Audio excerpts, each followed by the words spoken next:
First, let me put out a full disclaimer. Everything discussed in this video, purely my opinion. Facts are still coming out. We don't have all of them yet. Also, I'm an instrument rated pilot, so I have some opinion and can share some things about what I think happened. But really, I'm just going to talk about what we have so far as far as reports and witnesses and what actually happened. So before I went to bed last night, actually my wife was the one scrolling the internet and she texted this to me. It is a tragedy and we should be conscious of the fact that over 60 families are going to be affected by this. And more so, I imagine some new rules coming. So this can affect millions of people because of this. Type of accident, mid-air collision, meaning two airplanes or two aircraft collide in mid-air. This type of crashes are always devastating because they can be avoidable. You can absolutely avoid mid-air collision.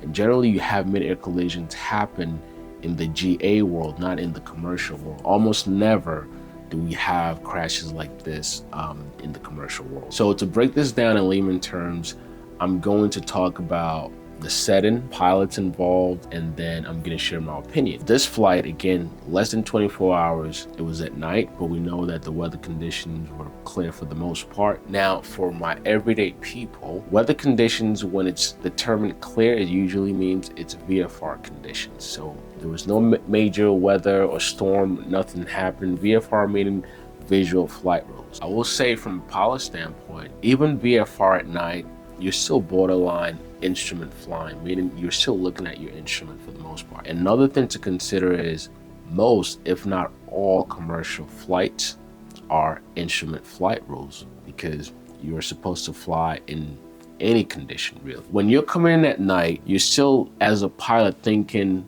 instrument because at night, it's a different ball game. Things are harder to see, no matter how flashing, because usually we have lights, positioning lights, all type of lights, strobe lights attached to an aircraft, and that is to help pilots also see one another. But at night, it's just a different ball game. So in a way, naturally, you reference your instrument. But we know that this Blackhawk, the helicopter that hit the CRJ aircraft, likely was on a VFR flight rule. More than likely, the American Airlines jet was under instrument. Either way, they were both in a controlled airspace, which brings me to the airspace where we're flying. This is a Class Bravo. As many of you who have followed me over the years, I've had my troubles breaking into Class Bravo. And I think that video that I made about my experience with Class Bravo is even more relevant right now than ever, because there's a reason why we have all of these rules when you're flying into different airspaces. This accident happened in a highly controlled airspace, which is a Bravo. Now, the last piece I'll talk about with the setting is that we know that the American Airlines pilots were in fact on approach to land the airplane. So they're low and probably slow, and so was the Blackhawk helicopter. Now that brings me to the pilots. Pilots involved in this crash, we know at least 4 pilots. For the American Airlines jet, at least 2 pilots are in there. The Blackhawk helicopters reported at least 2 pilots on board. Now, why does this matter? Given that mid-air collisions are 99.9% pilot error, this speaks to the fact that no matter how well trained you are, no matter how many hours you have as a pilot or professional pilot, human error is still something that we're all vulnerable to. For the American Airlines pilots, these are pilots that have at least 1,500 hours. So in my opinion, they're well experienced and they earned the seats that they're sitting in. So these are not novice or student pilots, right? Of course, for the Blackhawk helicopter pilots, we know that Blackhawk is synonymous with military. And military pilots are highly trained guys. You can think of GA world where we go through flight training. When you go into the military, you receive top-notch training. So we're going to assume that these are also highly trained pilots. There's some reports that the helicopter involved in this crash was from the police department. But as I said, Blackhawks synonymous with military. So my opinion, these were military pilots. So in my opinion, all pilots involved here, highly trained, with experience, but again, human error played a factor. And speaking of human, ATC, air traffic control, also has a role to play in this. We mentioned that this is a Class Bravo, and there's set rules. There's very strict rules when it comes to flying in this airspace. One of the sole tasks for air traffic controllers is traffic separation. Now, there are reports that the Blackhawk helicopter was advised to fall behind the CRJ jet, but unfortunately, you look at the video, you can see the helicopter actually hit the jet from the side.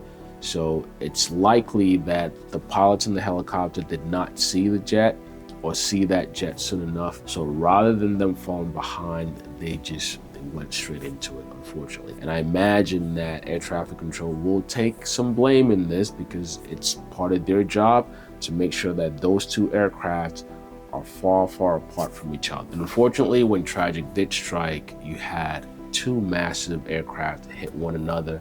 There were people on board, 60 passengers in the American Airlines jet, at least 4 people on board of the helicopter, and of course 4 crew members also in the jet. With crashes like this, it's hard to find a survivor. It's really hard because there's just too many things, right? These are flying machines that weigh tons. These are flying machines with Jet A fuel on board. And if you look at that video, it looks like an explosion right in midair. Really tough to find people who will survive such a crash. So this is really devastating.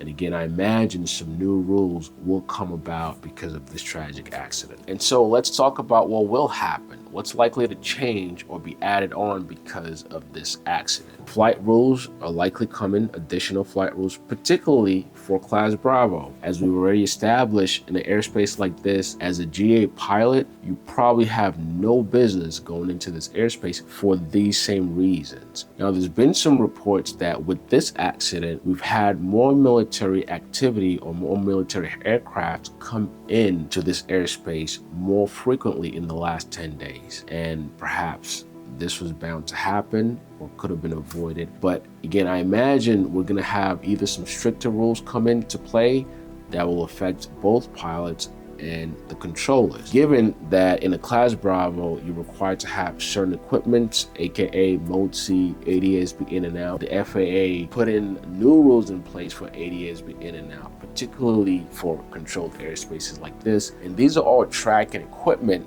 to allow controllers do their job better, meaning help separate traffic. Some of that is probably going to change or be added on to. I also imagine that some new training will come in place, both for professional pilots and GA pilots. Major events like this will always call for new rules. Perfect example is the major crash that happened back in 2009, Colgan. You know what rule was put in place because of that one event?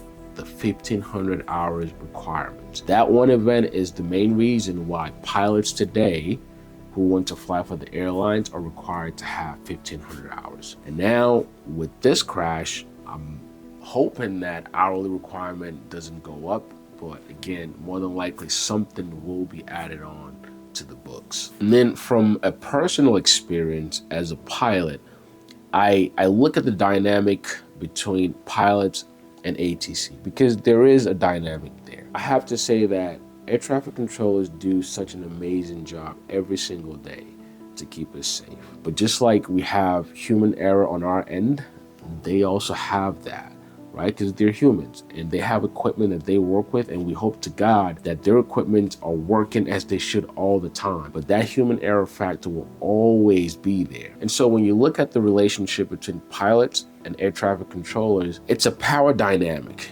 believe it or not. When you're a pilot, if you're flying the airplane, you're a pilot in command. But sometimes, just naturally or subconsciously, when you're in a controlled airspace, or more particularly when you're coming into land, it's almost like you give some of that power and authority to the air traffic controller, which, man, that is such a gray area because as pilot in command, you are responsible, fully responsible. But in a controlled airspace, air traffic control does have some power. Perhaps naturally as pilots, we lean on them, particularly when we're coming into land. Because I imagine, and again, this is just my opinion, I'm just imagining what's happening in the cockpit of that American Airlines flight where they've probably done this many times. When you're set up for landing, you're on approach. In a way, you're dependent on air traffic controller to guide you down to your path, right? You're flying the airplane, but you're leaning on them to guide you and instruct you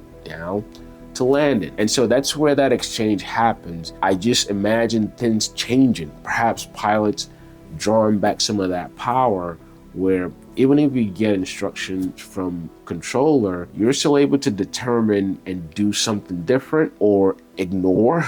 I'm trying to say this in the safest way possible, because as pilots in command, we have to remember that we are just that, right? And when I look at this crash, I just imagine those pilots not worrying about anything. They probably think, okay, I'm completing my flight here. They don't think, oh, there's somebody right next to me that's likely to hit me, or perhaps they're thinking ATC is gonna guide everybody just like they've always done, and they're gonna keep me safe while I guide this airplane down to the runway. And so I see some of that perhaps changing, or perhaps the rules that are coming may change that. And this not only goes for commercial pilots, I imagine it goes for private pilots or GA pilots as well, knowing that as pilot in command, you are still flying that airplane. No matter how much we rely on controllers to guide us to landing, we still have to make a decision, or perhaps we still have to be more alert, especially on approach to landing. But however that turns out, we'll see in the near future. Until then, I pray for everybody who is affected by this. I just can't imagine, right? This was a normal flight.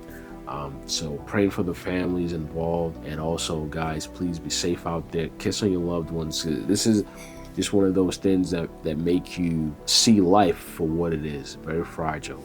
Can be gone, stripped away just like that. Love on your babies, kissing your loved ones, and I hope you guys keep safe and fly safe. Until the next video, peace.